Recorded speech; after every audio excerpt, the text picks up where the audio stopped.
बोलिए श्री सदगुरु महाराज जी की जय, सच्चे दरबार की जय, उमापति महादेव की जय, श्री कृष्ण बलदेव की जय।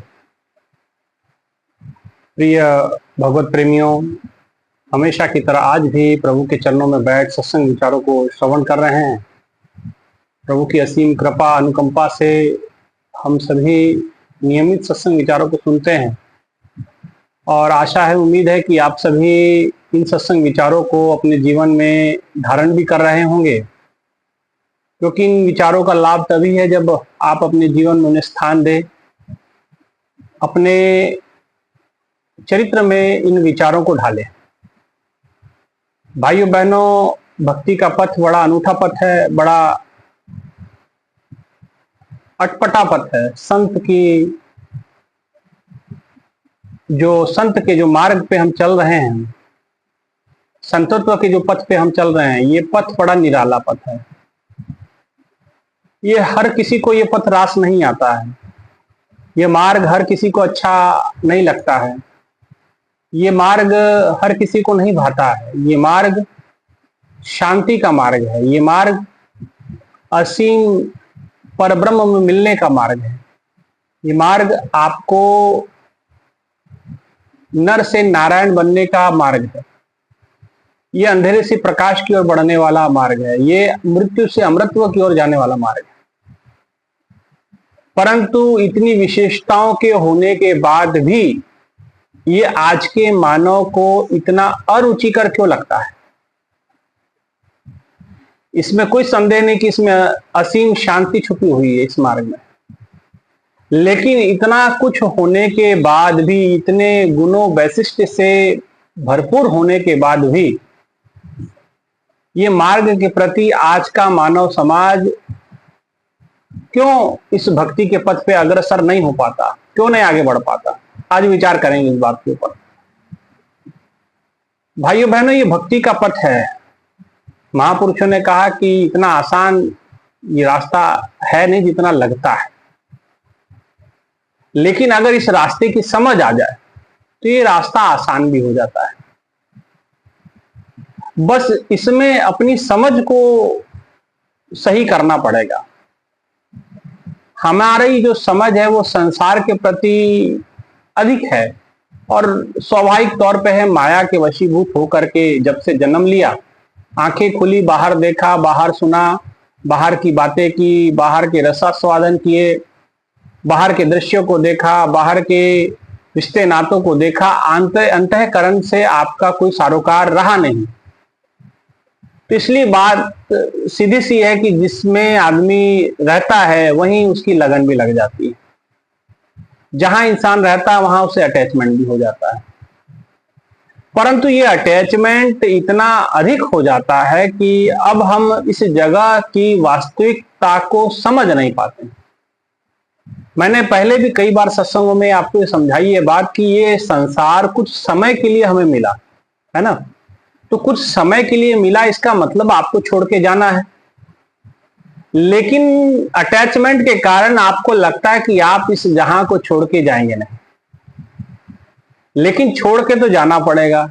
इस सत्यता को समझ लें, इस सत्यता को जान ले, तो हो सकता है कि आप इस भक्ति के पथ को महत्व दें, स्थान दें अपने जीवन में। हालांकि सारी दुनिया भक्ति करती है, ऐसा नहीं कि कोई भक्ति नहीं करता, भक्ति सब करते हैं।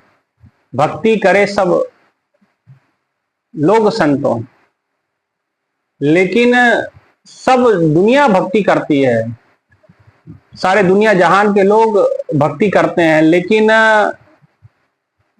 मनमुख थाई ना पाई। पूजा की पर विधि नहीं जानी, अधिक अधिक मन लाई। पूजा की सब लोग संतो, सब लोग पूजा करते हैं, भक्ति करते हैं, लेकिन अब वो अविधि पूर्वक है, विधि नहीं जानते हैं, उसका तरीका नहीं जानते हैं, उसके बारे में पता नहीं है। जैसा किसी ने कह दिया, जैसा किसी ने सुन लिया, जैसा किसी ने बता दिया, उसी को हम सर्वोपरि मान करके आगे बढ़ते जाते हैं, आगे बढ़ते जाते हैं, और हमें लगता है कि हम जीवन के सर्वश्रेष्ठ कार्य को कर रहे हैं, पर ऐसा नहीं। पूजा करे सब लोग संतो, सारी दुनिया कहीं ना कहीं पूजा पाठ में व्यस्त है, अनुष्ठानों में व्यस्त हैं, घर के में पूजा चलती रहती है, कहीं कहीं मंदिरों में चलती रहती है, कोई मंदिरों में जाता है, कोई तीर्थों पे जाता है, कोई जो है व्रत उपवास कर रहा है, कोई पीपल को पानी दे रहा है, कोई कहीं कुछ कर रहा है। तो बहुत सारे तरीके से पूजा, और पूजा ठीक है आप करते हैं, कुछ नहीं करने से कुछ करना बेहतर है, लेकिन जो कर रहे हैं क्या वो तरीका सही है, इस पे विचार करना पड़ेगा। क्योंकि आप पूजा को भक्ति मान के चलते हैं, लेकिन ऐसा नहीं है। भक्ति और पूजा में बड़ा फर्क है। भक्ति का संबंध आपके भाव से है, मन से है। पूजा भी मन से होती है, कर्म से होती है, लेकिन उसके लिए आपको जैसे कोई अनुष्ठान करते हैं आप, कर्म कांड के विधान में पूजा पद्धतियां आ जाती हैं, और ये पूजा पद्धति हर जगह बदलती है। आप महाराष्ट्र में पूजा पद्धति देखें, कुछ और कल्चर है, कुछ और संस्कृति है। आप दक्षिण भारत चले जाएंगे, वहां कल्चर कुछ और है, वहां पूजा पद्धतियां कुछ और हैं। पंजाब चले जाएंगे, पूजा पद्धतियां कुछ और है। उड़ीसा चले जाएंगे, पूजा पद्धतियां कुछ और है। बंगाल में फिर भी जाके डिफरेंट है कुछ। तो हर क्षेत्र, कर्नाटक चले जाएंगे, बिहार चले जाएंगे, कहीं उत्तर प्रदेश आ जाएंगे, कहीं और चले जाएंगे, तो पूजा पद्धतियां अलग है। अभी नवरात्र आएंगे देखना, या यूपी के अंदर नवरात्र मनाते तो 9 दिन तक माता जी को घूंघट डाल के रखते हैं, आखिरी दिन घूंघट खुलता हो। और महाराष्ट्र में ऐसा नहीं है, वो पहले दिन से ही माता का चेहरा ओपन हो जाता है। तो हर जगह का अपना अपना कल्चर है, अपनी अपनी परंपराएं है, अपनी अपनी संस्कृति है, और उस संस्कृति को लोग जो उपासना करते हैं उपासना करते हैं। लेकिन हर व्यक्ति की पूजा पद्धति अलग है। परमात्मा एक है, ईश्वर तो एक ही है, और एक ईश्वर की इतनी पद्धतियां हमने बना ली, तो इंसान का कंफ्यूजन होना जरूरी है, भाई कौन पद्धति से मिलेगा, है ना। कई लोग पाठ करते हैं, कोई हरि पाठ कर रहा है, महाराष्ट्र में हरि पाठ किया जाता है, कोई भागवत पढ़ रहा है, कोई शिव पुराण, अब श्रावण महीना चल रहा है तो लोग शिव पुराण की कथा करते हैं, शिव पुराण पढ़ते हैं। उनको लगता है सावन महीने में भगवान शिव ज्यादा खुश हो जाते हैं, ऐसा थोड़ी है। नवरात्रे आएंगे तो लोग दुर्गा सप्तशती पढ़ने शुरू कर देते हैं, दुर्गा माता की तमाम देवी भागवत करना शुरू कर देते हैं, है ना। तो अनेकों तरीके से लोग अपने आप को रिझाते रहते हैं, अपने आप को खुश करते रहते हैं। ईश्वर खुश होता है नहीं होता है ये तो ईश्वर जानता है, और आपके भाव उनके प्रति क्या है वो जानते हैं। लेकिन मेरा जो कहने का मतलब कि पूजा पद्धतियां जो भी हैं ठीक है, वो अपने अपने कल्चर में है, वो उसके लिए कोई कुछ कहना नहीं है। लेकिन क्या वो पूजा पद्धतियों से आपको ईश्वर की प्राप्ति हो सकती है, इस पे विचार करना। तमाम पूजा पद्धतियां हैं। अभी कल मुझे किसी भाई साहब का मैसेज आया है, उन्होंने कहा कि लोग पीपल को पानी देते हैं, क्या पीपल को पानी देने से क्या होगा। तो भाई होगा तो कुछ नहीं, लेकिन ये बात जरूर है कि पुण्य आपको अर्जित हो सकता है पानी देने से। आप ये कहें कि पानी देने से परमात्मा प्राप्त हो जाए पीपल को, तो ये संभव नहीं है। हाँ, पानी देने से कई लोग टोने टोटके भी करते हैं कि इतने मंगलवार, इतने शनिवार, इतने बुधवार या इतने सोमवार जाकर के हम पीपल को पानी देंगे तो हमारी ये मनोकामना, तो आपकी मनोकामना पूर्ण हो सकती है, लेकिन मनोकामना में ईश्वर नहीं है। आपकी मनोकामना में आपका मन वांछित जो आप कार्य चाहते हैं वो भगवान कर दें तो आप खुश हैं उस पूजा पद्धति से। अगर वो कार्य नहीं हुआ तो फिर आप प्रसन्न नहीं हो सकते। आप और ईश्वर की प्रसन्नता तो अलग ही बात है, वो तो अलग ही विषय है ना। इसलिए पूजा तो सब लोग करते हैं, लेकिन मनमुख था ही ना पाई। ये मन के द्वारा किया, आपको अच्छा लगा तो आपने किया, नहीं अच्छा लगा तो नहीं किया, मनमुख था ही ना पाई। मन से पूजा की हुई जो होती है, मन मर्जी के द्वारा की हुई पूजा कभी किसी स्थान पे आपको पहुंचाती नहीं है, किसी स्थान पे आपको लेके नहीं जाती है। अगर आपको वाकई परमात्मा तक पहुंचना है, वाकई आपको ईश्वर तक पहुंचना है, ईश्वर तक की यात्रा अगर आपको तय करनी है, तो आपको कुछ अलग, और अलग करने के बजाय आपको समझ विकसित करनी पड़ेगी, विवेक आपको जागृत करना पड़ेगा, और संतों के माध्यम से वो भक्ति प्रकट होती है हमारे जीवन में।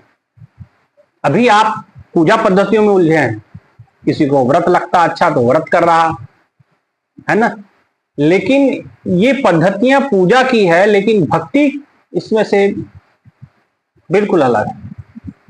भक्ति और पूजा में बड़ा फर्क है।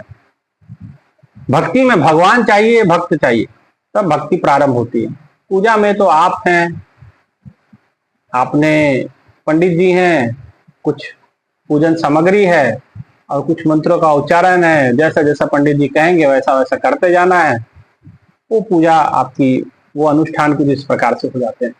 लेकिन भक्त और भगवान का मिलन प्रारंभ होती है भक्ति। किसी ने प्रश्न किया था, मैं उस प्रश्न को बीच में छोड़ दिया कि पीपल को पानी देने से क्या लाभ है, या इसका क्या फायदा है। इसका फायदा तो बस इतना है, अगर इसके वैज्ञानिक दृष्टिकोण से देखोगे तो उस प्रश्न को मैं आज ले लेता हूं कि भाई पानी आपने पीपल को दिया, और ये परंपरा बहुत लंबी चली आ रही है, आज से नहीं काफी समय से है। क्योंकि भगवान कृष्ण अर्जुन कहते हैं मैं पेड़ों में पीपल हूं, तो पीपल के अंदर कुछ विशेषताएं हैं, कुछ गुण हैं, और इसीलिए पेड़ों में श्रेष्ठ पीपल कहा गया। क्यों श्रेष्ठ कहा गया, उसके वैज्ञानिक तथ्यों को समझ लें। वैज्ञानिकों के अनुसार पीपल एक ऐसा पेड़ है जो 24 घंटे ऑक्सीजन देता है। ऐसा वैज्ञानिकों का मानना है, जीव शास्त्रियों का, जो वनस्पति जगत पे रिसर्च करते हैं उन लोगों का ऐसा मानना है कि पीपल का पेड़ आपको 24 घंटे ऑक्सीजन देता है। बनस्पत बाकी पेड़ों के बारे में वो कहते हैं कि ये सिर्फ सूर्य की उपस्थिति में ऑक्सीजन बनाती है। माने जो भी वनस्पति आपके दृष्टिगोचर होती है, दिखती है, उसके अंदर एक विशेषता होती है कि जिस समय सूरज उदित होता है तो सूरज के रोशनी में, सूरज के प्रकाश में एक प्रक्रिया वनस्पतियों के बीच में गुजरती है, और वो प्रक्रिया होती है फोटोसिंथेसिस प्रोसेस या प्रकाश संश्लेषण प्रक्रिया। अब प्रकाश संश्लेषण प्रक्रिया जो होती है, उसी के प्रकाश की उपस्थिति में ऑक्सीजन बनाता है कौन? पेड़, ये वनस्पति जगत। लेकिन वो सूरज ढलने के बाद वो फोटोसिंथेसिस प्रोसेस बंद हो जाता है, प्रकाश संश्लेषण प्रक्रिया बंद हो जाती है। उसके लिए सूर्य की रोशनी जरूरी है। अब जब वो रोशनी बंद हो गई, वो प्रक्रिया बंद हो गई, ऑक्सीजन बनना बंद हो गया। इसीलिए हमारे पूर्वज या हमारे बुजुर्ग अक्सर ये बातें आपको कहने में, सुनने में सुनी होगी आप लोगों में, ये प्रचलन में है कि रात के समय में किसी पेड़ के नीचे सोना नहीं चाहिए, एक पीपल के पेड़ को छोड़ के। इसलिए आपने देखा होगा कि बहुत सारे ऋषि मुनि पीपल के पेड़ के नीचे आसन लगा करके साधना ध्यान करते थे, क्योंकि पीपल का पेड़ 24 घंटे ऑक्सीजन देता है, प्राणवायु देता है, जो हमारे शरीर के लिए, हमारे स्वास्थ्य के लिए लाभवर्धक है। लेकिन बाकी वनस्पति रात्रि में, माने सूर्य के अभाव में, वो सिर्फ कार्बन डाइऑक्साइड ही बाहर निकालते हैं। तो जब कार्बन बाहर निकलता है, और कार्बन आप जानते हैं कि कार्बन डाइऑक्साइड जो हमारे लिए ठीक नहीं है ना, तो इसीलिए रात्रि में किसी भी पेड़ के नीचे सोने से मना किया जाता है। बस एक पेड़ को कहा जाता है कि पीपल के पेड़ के नीचे रात को बैठ सकते हैं या उसके नीचे सो सकते हैं, है ना। इसीलिए भाइयों बहनों, एक तो इसके पीछे ये कारण है कि ये 24 घंटे ऑक्सीजन देता है, बाकी पेड़ 12 घंटे देते हैं, माने सूर्य की रोशनी में देते हैं। ये सूर्य रहे ना रहे, ये अपना ऑक्सीजन देते रहता है। और इसके पत्तों की बड़ी कीमत है, पीलिया के रोग में काम में आता है। इसका पीस करके कई लोग जूस बना के पीते हैं, कई औषधियों में इसका इस्तेमाल किया जाता है। एक इसका ये भी कारण है। एक ये कारण है जो ऑर्गेनिक खेती करते हैं, माने बिना किसी खाद, बिना किसी रासायनिक चीजों का इस्तेमाल किए बिना, यूरिया, डीएपी, नाइट्रोजन, फास्फोरस, ये तमाम चीजें जो आप दवाई, कीटनाशक यूज करते हैं खेती में, तो वो लोग जो मिट्टी यूज करते हैं फर्टिलाइजेशन के लिए, यानी देसी खाद बनाने के लिए, वो पीपल के जड़ की मिट्टी होती है। एक पीपल के जड़ की मिट्टी की खासियत होती है, उस मिट्टी के अंदर ऑक्सीजन की मात्रा बहुत अधिक होती है। इसलिए जो देसी खाद जिसको कहते हैं, या यूं कहें कि जिसके लिए जो बिना रासायन के जो खाद बनाई जाती है, उसमें पीपल के पेड़ के नीचे की मिट्टी उसमें कुछ प्रमाण में मिलाई जाती है ताकि उसके अंदर जल्दी जल्दी वो प्रक्रिया हो और केचुए बने, और देसी खाद उसको कहते हैं। तो इस वजह से पीपल के पेड़ के नीचे की मिट्टी भी बड़ी मायने रखती है, और भी इसके कई महत्व है वैज्ञानिक, पर ये मोटा मोटी मेहनत मारे को जो सीधी सीधी बात बता। इसीलिए संतों ने, महापुरुषों ने, हमारे ऋषियों ने, वैज्ञानिक थे वो, तो उन्होंने क्या किया, कहा कि भाई इसको पानी दो, माने इसे जीवित रखें। इसलिए आज भी परंपरा है, कहीं पीपल का पेड़ हो जाए, इतना सा भी उग जाता तो लोग काटते नहीं डर के मारे, कि भगवान ने कहा है कि मैं पीपल का पेड़ हूं, वृक्षों में मैं पीपल हूं, पीपल में भगवान बैठता है। अब भाई देखिए, भगवान तो कहते सदा वसंतम हृदय विंदे भवम भवानी सहितम नमामि, मैं तो सदा हृदय में रहता हूं, और सब भूत प्राणी, ईश्वर सर्वभूतानि हृदय से अर्जुन तिष्ठिते, कि सब भूत प्राणियों में, हृदय में, भूत प्राणियों में और हृदय में रहता हूं, भगवान कृष्ण अर्जुन को कहते हैं। अब लोग कहते हैं कि भगवान पीपल के पेड़ में है तो बाकी पेड़ों में क्या है? अगर पीपल के पेड़ में भगवान है तो बबूल के पेड़ में फिर क्या रावण बैठा हुआ है, क्या राक्षस बैठे हुए हैं? ऐसा तो नहीं। ईश्वर हरि व्यापक सर्वत्र समाना, परमात्मा तो सभी समान स्वरूप में विराजमान है। लेकिन ये समझाने के लिए बात कही जाती है कि पेड़ों में पीपल का मतलब पीपल की विशेषता, इसीलिए उसको पानी देने की परंपरा महापुरुषों ने शुरू की थी कि भाई ये पेड़ बचा रहेगा, ऑक्सीजन भरपूर रहेगी। और देखिए कितनी गर्मी आजकल हो रही है, बिना पंखा चलाए आप बैठ नहीं सकते हैं, एसी के बिना आपका जीना मुहाल हो रखा है, बेहाल हो रखा है। तो ये आज स्थिति, और सूरज की रोशनी को अगर कोई खा सकता है तो पेड़ खा सकता है, तो उसको चाहिए सूरज की रोशनी, तभी वो ऑक्सीजन बनाएगा, है ना। तो सूरज की रोशनी को खाने वाला संसार में केवल एकमात्र है। एक तो हनुमान जी थे जो सूरज खा गए थे, ऐसा कहा जाता है ना, लीन लिया था उन्होंने। और दूसरे हमारे पेड़ है, वो सूरज को खा जाते हैं, सूरज की रोशनी को खींच लेते हैं और उसमें प्रक्रिया करके वो ऑक्सीजन बना ले। इसलिए पेड़ों की महत्व इतना ज्यादा है। इसलिए भाइयों बहनों, पेड़ जरूर लगाएं, और पेड़ जरूर लगाएं, और जरूर नहीं ज्यादा तो अपने जन्मदिन पे 5 पेड़ जरूर लगाएं, है ना। 5-5 पेड़ जरूर अपने जन्मदिन पे लगाने, चाहे जैसे मर्जी लगाएं। और पेड़ भी जरा लगाते हैं तो, क्योंकि ये महीना है पेड़ लगाने का, तो इसमें पेड़ लगा सकते हैं आप। ये बारिश का मौसम चल रहा है, इसमें उग जाएगा। और थोड़ा बड़ा पेड़ लगाएं। मान लीजिए आजकल नर्सरी में छोटे छोटे पौधे ना लें, बड़े पौधे लें, ताकि मतलब जो 5 फीट 7 फीट 10 फीट के, ताकि वो जल्दी ग्रोथ करें, जल्दी वो करें, है ना। तो पेड़ जरूर लगाएं, और आप ये पुण्य काम भी आप करें।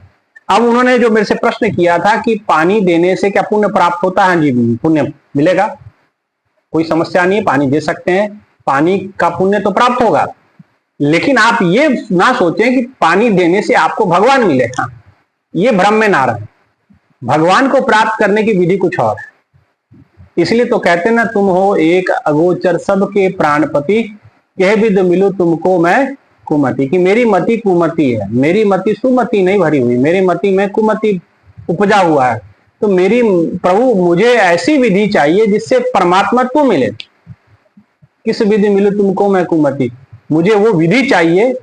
अब पूजा तो आप करते हैं, पूजा की अपनी विधि है, तो पूजा की विधि और परमात्मा को प्राप्त करने की विधि दोनों अलग है। और ये विधियां संसार की स्टेट वाइज या कल जगह जगह के हिसाब से पूजा पद्धतियां बदली हैं, विधियां बदलती हैं, लेकिन परमात्मा को प्राप्त करने की विधि सर्वदा एक रही है, एक जैसी रही है, क्योंकि परमात्मा सर्वव्यापक है। रामानंद जी महाराज कहते हैं, वहां तो तब जाऊं जब यहां ना हो, मैं वहां तो तब जाऊं जब यहां नहीं, है ना। इसीलिए भाइयों बहनों, हमें पूजा पद्धतियां तो, विधियां तो पता है, पूजा की विधि क्या है, सोमवार की व्रत विधि, आजकल तो किताबें आने लगी, लेकिन भगवान को प्राप्त करने की विधि नहीं पता है, ईश्वर को प्राप्त करने की विधि नहीं पता। परंतु ईश्वर को प्राप्त करने की विधि कौन बताएगा? जिसने ईश्वर को प्राप्त किया वही ना बताएगा। जिसको पता ही नहीं कि ईश्वर है कहां, रहता कहां है, कैसे मिलेगा, तो वो ईश्वर के विषय में क्या बता सकता है, क्या जानकारी। इसीलिए महापुरुषों ने कहा उन्होंने कहा, ना मैं जप में, ना मैं तप में, ना काशी कैलाश में, खोजी हूं तुरंत मिल जाऊं पल भर की तलाश में। वो तो पल भर में मिल सकता है, लेकिन कब? आपको खोज प्रारंभ करनी पड़ेगी। खोजी हूं, खोजी बनना पड़ेगा। ना मैं जप में, ना मैं तप में। कई लोग जप अनुष्ठान करते हैं, है कि नहीं? माला घुमाते होंगे कई लोग, थैली होती है, थैली में हाथ डाल करके माला गाने राम राम राम राम राम राम जपते हैं कि नहीं? कोई कृष्ण कृष्ण को ओम भगवते वासुदेवा। आज सावन महीना चल रहा है तो ओम नमः शिवाय, ओम नमः शिवाय जप रहे होंगे, बम बम भोले जप रहे होंगे। लेकिन वो कहते कि ना मैं जप में, ना मैं तप में। अब कई लोग तपस्या करते हैं, कई पेड़ों में उल्टे लटके हैं, कहीं जो है अब कुंभ मेला आएगा, देखिए वो कांटों पे सो रहे हैं, कोई जो है उल्टे लटके हैं, कोई किसी प्रकार से तपस्या कर रहा है। तो कहते हैं ना जप से मैं प्राप्त होता हूं, ना मैं तप से प्राप्त होता। ना मैं जप में, ना मैं तप में, ना काशी कैलाश में। ना काशी में मिलूंगा आपको, ना कैलाश में मिलूंगा। अब मानसरोवर यात्रा लोग करने जाते हैं, अमरनाथ की यात्रा चल रही है, पता नहीं अब बंद हुई कि चल रही है पता नहीं, लेकिन यात्रा प्रारंभ हुई। अब मानसरोवर की यात्रा की, कैलाश की यात्रा की आपने, अमरनाथ जी की यात्रा की, लेकिन भगवान कहते हैं ना मैं जप में, ना मैं तप में, ना काशी कैलाश में। ना काशी में मिलूंगा, ना कैलाश में मिलूंगा। खोजी हो तुरंत मिल जाऊं। अगर खोज है आपके भीतर, तुरंत मिल जाऊं पल भर की तलाश में। कहीं जाने आने की जरूरत नहीं हो, तो आपके भीतर बैठा हुआ है ईश्वर। सर्वभूताना हृदय से अर्जुन तिष्ठिते। ईश्वर सर्वभूत प्राणियों के हृदय में बैठा हुआ है अर्जुन, वो कहां बाहर ढूंढ रहा है। तो विधि के बारे में कहते हैं, भगवान कृष्ण कहते हैं कि ये जितनी पूजा पद्धतियां लोग कर रहे हैं ये अविधि पूर्वक है। तो अर्जुन ने कहा कि अगर अविधि पूर्वक है तो ये पूजा पद्धतियां विधि पूर्वक कर रहे हैं, लेकिन परमात्मा को प्राप्त करने की विधि इनके पास नहीं। तो परमात्मा को प्राप्त करने की केशव विधि क्या है? तो भगवान ने उससे समझाते हुए कहा कि अर्जुन, उसको प्राप्त करने की विधि ये है। वो कहते हैं कि ईश्वर तो पहले बात तो आपके हृदय में है, बाहर तो है नहीं। बाहर भी है, लेकिन उसको प्राप्त करने का साधन ये शरीर है। तो इस शरीर के भीतर जाने के लिए एक आंख होती है, एक दृष्टि होती है, और उस दृष्टि के विषय में वो कहते हैं कि वो उन्होंने उसके बारे में कहा। उसके बारे में वो कहते हैं कि जैसे मान लीजिए कि पानी हर जगह है, जर्रे जर्रे में पानी है, लेकिन अगर आपको प्यास लगी तो आप कहीं से हाथ मार के पानी नहीं पी सकते। यहाँ जमीन के सब जगह पानी है, यहाँ मुंह खोल के अगर पानी आ नहीं जाएगा मुंह में। आपको जहां वो सोर्स है, जहां पानी उपलब्ध स्वरूप में है, आपको वहां से पानी को लेना पड़ेगा, आपको वहां से पानी ग्रहण करना पड़ेगा उपलब्ध रूप में। तो कहते ईश्वर सर्वभूतानि, सबके अंदर है, लेकिन उसको प्राप्त करने का जो साधन है वो ये शरीर है, ये वह मनुष्य का चोला है, ये मनुष्य का शरीर, उस माध्यम से आप उसको प्राप्त कर सकते हैं। इसलिए भगवान कहते हैं कि शरीर के अंदर जहां भाई बहने तिलक लगाते हैं, माता बहनें बिंदी लगाती, ठीक इस जगह पे एक आंख होती है जिसको दिव्य दृष्टि कहा जाता है। तो जब पूर्ण संत सतगुरु मिलते हैं तो उस दृष्टि के द्वारा, उस नजर के द्वारा आप ईश्वर का साक्षात्कार, ईश्वर का दर्शन कर सकते हैं, बाहर नहीं भीतर। इसलिए भगवान कृष्ण अर्जुन को कहते हैं, न तू माम शक्य से दृष्ट मने नेव स्वचक्षुषा दिव्य ददामी ते चक्षु पश्मे योग योगमेश्वरम। कि मैं तुझे दिव्य चक्षु देता हूं जिसके द्वारा तू मेरा योग स्वरूप माने मेरे अंत है, मेरे साक्षात्कार करेगा, मेरा सत्य सनातन स्वरूप तू प्राप्त करेगा, मेरा दर्शन तू अपने घट के भीतर करेगा। क्योंकि मैं बाहर सब जगह हूं, लेकिन असल में प्रकट आपके घट के भीतर होता हूं। और भगवान ने कहा कि मैं तुझे वो दिव्य ददामी ते चक्षु, मैं दिव्य दृष्टि तुझे देता हूं जिसके द्वारा मेरा योग स्वरूप का अर्थात भगवान का वो सही और शाश्वत सनातन स्वरूप। तो ऐसा महापुरुष चाहिए जो आपको उस सत्य पथ पे, सत्य सनातन मार्ग पे लेके जाए, सत्य सनातन उस पद्धति को आपके घट के भीतर प्रकट करे। आप जो पद्धतियां अपनाए हुए हैं, आप जो पद्धतियां कर रहे हैं, वो पर्याप्त पद्धतियां नहीं है। वो पद्धतियां तो ठीक है, पूजा की पद्धतियां हो सकती, उसमें मुझे कुछ कहना नहीं है, उसकी कोई आलोचना नहीं है, उसकी कोई ये नहीं, लेकिन परमात्मा को प्राप्त करने की विधि कुछ और है। वो विधि है अंतःकरण में जाने की। उसके लिए पूर्ण संत, पूर्ण सतगुरु चाहिए, पूर्ण महापुरुष चाहिए, जैसे कृष्ण जैसा। जैसे भागवत में आता है, एकनाथी भागवत जो महाराष्ट्र में चलती है, प्रचलन में है, वहां एकनाथ जी महाराज कहते हैं, जो शिष्यासी मेड़वी सदवस्तु ते ते गुरु श्री कृष्ण मानी, कि जो गुरु शिष्य को मिला देता है, ऐसा गुरु कृष्ण के समान समझना, कि जो कृष्ण गुरु होता है वही कृष्ण का स्वरूप होता है, जो मिला देता है ना। तो सत्य ईश्वर को जो अंतर में दिखा दे, है ना। बिन देखे बिन अरस परस के नाम लिए क्या होए, धन धन कहे जो धनी हुए तो निर्धन रहे ना कोई। कहते हैं बिन देखे बिन अरस परस के नाम लिए, बिना देखे बिना अर्श स्पर्श के नाम लेने से कुछ नहीं होगा आपको। जैसे धन धन कहने से धनी नहीं हो जाएंगे, तो राम राम कहने से राम नहीं मिलने वाले, कृष्ण कृष्ण कहने से कृष्ण नहीं मिलने वाले। ऐसे ही कहते खांड खांड कहे मुख मीठो ना स्वाद आए। जैसे शक्कर शक्कर चीनी चीनी चिल्लाने से या बोलने से आपका मुख मीठा नहीं होता है। मुख तो मीठा होता है खांड के है खान से। नीम नीम कहे कबू ना मुख कड़वा होता, मुख कड़वा होता है नीम की ही चबान से। जब नीम को चबाओगे तो मुख कड़वा हो जाएगा, नीम नीम करने से मुख कड़वा नहीं होगा, है ना। इसलिए हमें चाहिए कि हम पहले उसको ग्रहण करें। वो कैसे ग्रहण करेंगे, तो उसके लिए पूर्ण संत चाहिए, पूर्ण सतगुरु चाहिए, जो गुरु हमारे घट के भीतर उस ज्ञान को प्रकट करे, उस दृष्टि को दे, और उस दृष्टि को दे करके हमारे घट के भीतर वो प्रकट करें उस परम प्रकाश को, जिसके बारे में रामचरितमानस भी कहती, उघरहि विमल बिलोचन ही के मिटहि दोष दुख भव रजनी के, सूझहि रामचरित मणि मानिक गुपत प्रकट जो जय खानिक। कहते हैं कि मैं तुझे वो नेत्र के बारे में वो कहते हैं, उघरहि विमल बिलोचन ही के, वो जब नेत्र खुलेगा, बिलोचन ही के मिटहि दोष दुख भव रजनी के, आपके भीतर के दोष मिटेंगे, दुख भव रजनी के दुख खत्म होंगे, संताप खत्म होंगे, आपके अंदर का अंधेरा खत्म होगा। भव रजनी के सूझहि रामचरित मणि मानिक, फिर आपको सूझेगा क्या, राम जी का चरित्र आपको समझ में आएगा। मणि मानिक गुप्त प्रकट जो जय खानी को, जो गुप्त है सब अंदर में चीजें खुलने लगेगी, सारे रहस्य उजागर होने लगेंगे। इसीलिए भाइयों बहनों वो गुप्त नेत्र की, इस दिव्य दृष्टि की बात है ना। और जिस समय दृष्टि खुलती है, क्योंकि दृष्टि के बिना ही सृष्टि का कोई वो मोल नहीं है। नहीं तो अंधेरा, आपके अंधे को कहे कि भाई सूरज है, चांद है, सितारे हैं, अब वो बेचारा ठहरा अंधा, उसको क्या चांद और क्या सितारे और क्या उजाला, उसको कोई, उसके लिए तो सब अंधेरा अंधेरा है। तो अगर आपको आंख चाहिए, क्योंकि आंख के बिना, दृष्टि के बिना सृष्टि का कोई वैल्यू नहीं रह जाता, अंधेरा अंधेरा हो जाता है ना। इसलिए अगर आपके पास आंख है, इसलिए कहा जर्रे जर्रे में है बाकी झांकी भगवान की, जर्रे जर्रे में है झांकी भगवान की, किसी सूझ वाली आंख ने पहचान की। तो आपके पास सूझ वाली आंख होनी चाहिए, आपके पास वो आंख, वो दिव्य दृष्टि चाहिए। और दिव्य दृष्टि देगा कौन, ऐसा संत चाहिए, ऐसा सदगुरु चाहिए, जो आपके घट के भीतर उस दिव्य दृष्टि को प्रकट करे, आपके घट के भीतर उस ज्ञान को प्रकट करे, उस ब्रह्म ज्ञान को दे।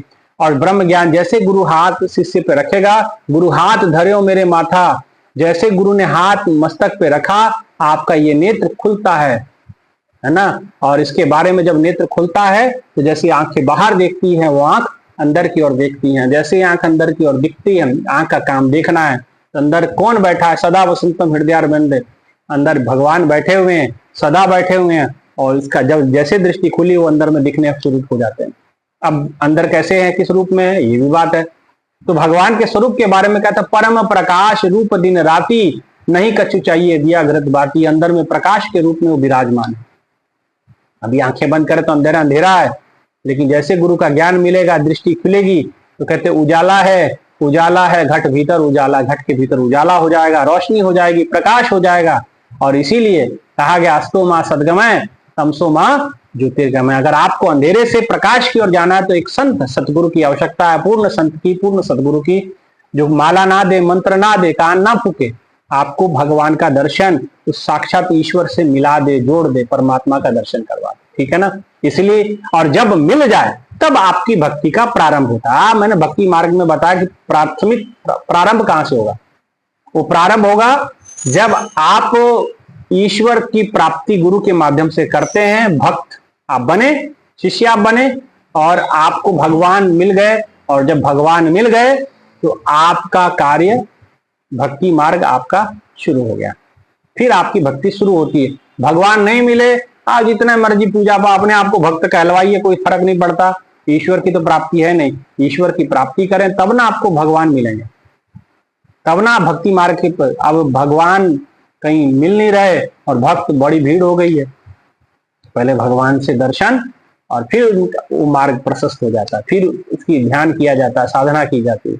इसलिए पहले प्राप्ति और फिर उस मार्ग के ऊपर बढ़ना, ये भक्ति मार्ग होता है। इसीलिए केवल ऐसा नहीं कि भाई हम, अब कई लोग कहेंगे फिर जो हमने अगर ईश्वर के दर्शन नहीं किए लेकिन ये पूजा करते हैं, पद्धतियां जो भी अपना रहे, ठीक है आप करिए, आपको कोई मना नहीं है, लेकिन भैया जब तक आप परमात्मा को प्राप्त नहीं करेंगे किसी गुरु संत सतगुरु के द्वारा, तब तक आपकी मोक्ष मुक्ति और भक्ति मुकम्मल होने वाली नहीं, ठीक है ना। इसलिए पहले ईश्वर की प्राप्ति और फिर उसके मार्ग पे बढ़ना,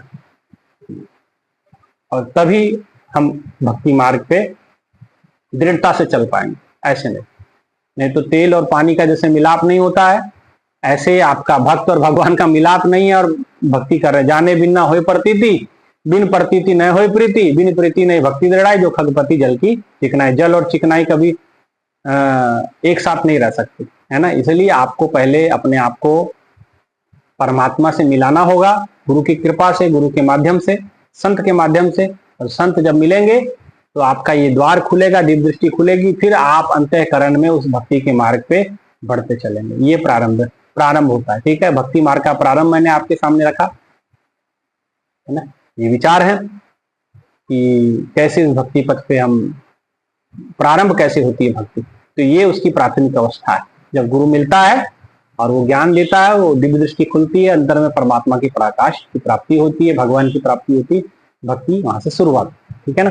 इन्हीं विचारों के साथ अपने विचारों को मैं यहीं विराम देता हूं, और आप सभी से रिक्वेस्ट है कि आप जरूर इस चैनल को सब्सक्राइब करें, वीडियो को जरूर लाइक शेयर करें, औरों तक भी भेजें।